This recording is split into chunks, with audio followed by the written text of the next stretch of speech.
நம்ம சாப்பிட்டோம் அப்படின்னா உடலுக்கு தேவையான பலம் அப்படிங்கிறது நமக்கு கிடைக்கும். இதுல இரும்பு சத்தும் இருக்கு, மாவு சத்தும் இருக்கு, அதோட சேர்த்து உடலுக்கான நல்ல வலிமையையும் தரக்கூடிய ஆற்றல் இதுக்கு நிறையவே இருக்கு.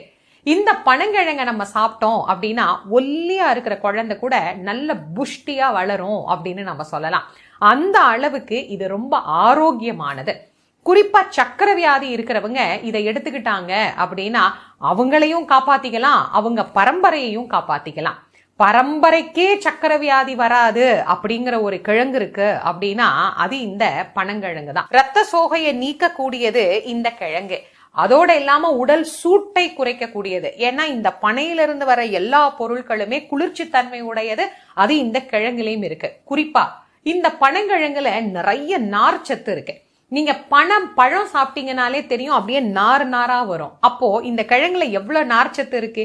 இத சாப்பிடுறதுனால மலச்சிக்கல் அப்படிங்கிறது இல்லவே இல்லை அப்படிங்கிற அளவுக்கு நமக்கு ரொம்ப உதவி செய்யக்கூடியது இந்த பனங்கிழங்கு.